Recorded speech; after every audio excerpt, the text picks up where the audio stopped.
حضرت سیدنا ابو ہریرہ رضی اللہ تعالی فرماتے ہیں ان الناس یقولون اکثر ابو ہریرہ، بے شک لوگ یہ کہتے ہیں کہ ابو ہریرہ رضی اللہ تعالی عنہ نے بہت زیادہ احادیث روایت کی ہیں۔ آپ سبب بیان فرماتے ہیں حضرت سیدنا ابو ہریرہ رضی اللہ تعالی عنہ کہ میں نے اتنی زیادہ احادیث مبارکہ کیوں روایت کی ہیں؟ فرماتے ہیں ولولا آیتان فی کتاب اللہ ما حدثت حدیثا، اگر کتاب اللہ میں یہ دو آیتیں نہ ہوتی تو میں کوئی حدیث بھی بیان نہ کرتا۔ قرآن مجید کی یہ دو آیات جھنجھوڑتی ہیں، کہتی ہیں کہ جو علم ہے اس کو چھپایا نہ جائے۔ فرماتے اگر یہ دو آیتیں نہ ہوتی تو میں کوئی بھی حدیث بیان نہ کر سکتا۔ وہ دو آیات قرآنیہ سورہ بقرہ کی آیات ہیں ان الذین یکتمون ما انزلنا من البینات والہدی من بعد ما بیناہ للناس فی الکتاب اولئک یلعنہم اللہ ویلعنہم اللاعنون الا الذین تابوا واصلحوا وبینوا فَأُولَئِكَ أَتُوبُ عَلَيْهِمْ وَأَنَا التَّوَّابُ الرَّحِيمُ، جن کا مطلب یہ ہے کہ بے شک جو لوگ چھپائیں اس چیز کو جو ہم نے بینات اور ہدایت اتاری ہے بعد اس کے کہ ہم نے لوگوں کے لیے واضح کر دیا، بیان کر دیا، اس کے بعد کوئی آدمی ہدایت پہنچ جانے کے بعد، بینات پہنچ جانے کے بعد جو ہے کوئی آدمی اگر چھپاتا ہے، اللہ تعالیٰ نے اسے وعید فرمائی ہے کہ اولئک الذین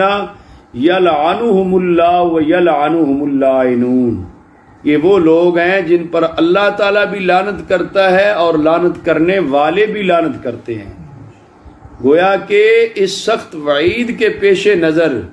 حضرت سیدنا ابو ہریرہ رضی اللہ تعالی فرماتے ہیں میں نے احادیث مبارکہ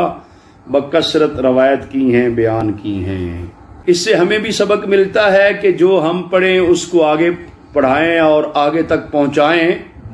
علم کو بغیر کسی مجبوری کے، بغیر کسی عذر کے چھپانا نہیں چاہیے۔ آگے ارشاد فرماتے ہیں ان اخواننا من المہاجرین کان یشغلهم الصفق بالاسواق، بے شک جو ہمارے مہاجر بھائی تھے وہ بازار میں، مارکیٹ میں، خرید و فروخت میں مشغول رہتے تھے۔ وَإِنَّ إِخْوَانَنَا مِنَ الْأَنصَارِ كَانَ يَشْغَلُهُمُ الْعَمَلُ فِي أَمْوَالِهِمْ، جو انصاری بھائی تھے وہ اپنے اموال میں، اپنی تجارت میں، اپنی زراعت اور اپنی زمینوں کے اندر کھیتی باڑی میں مصروف رہتے تھے۔ مہاجرین جو ہے بازاروں میں، مارکیٹ میں، خرید و فروخت میں مصروف رہتے، انصار مدینہ منورہ جو تھے وہ اپنی مال تجارت میں، اپنے کاروبار میں، اپنی زمینوں میں، کھیتی باڑی کے کاموں میں مصروف رہتے تھے۔ حضرت ابو ہریرہ خود کیا کرتے تھے؟ فرماتے ہیں وَإِنَّ أَبَا هُرَيْرَةَ كَانَ يَلْزَمُ رَسُولَ اللَّهِ صَلَّى اللَّهُ عَلَيْهِ وَسَلَّمَ بِشِبْعِ بَطْنِهِ وَيَحْضُرُ مَا لَا يَحْضُرُونَ وَيَحْفَظُ مَا لَا يَحْفَظُونَ، ابو ہریرہ جو تھا وہ رسول اللہ صلی اللہ علیہ وسلم کے ساتھ چمٹا رہتا تھا۔ کان یلزم رسول اللہ صلی اللہ علیہ وسلم، رسول اللہ صلی اللہ علیہ وسلم کے ساتھ ہر وقت لگا رہتا، چمٹا رہتا، حضور علیہ الصلوۃ والسلام کی رفاقت اور معیت میں رہتا۔ بشبع بطنہ، بشبع بطنہ کا مطلب یہ ہے کہ اتنا ہی بس جو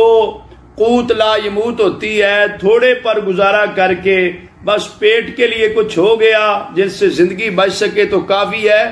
لمبا چوڑا کاروبار یا لمبے چوڑی تجارت، زراعت، ان کاموں میں ابو ہریرہ رضی اللہ تعالیٰ عنہ نہیں پڑے۔ ساتھ ہی وہ جو ہے وہ کیا کرتے تھے؟ فرماتے ہیں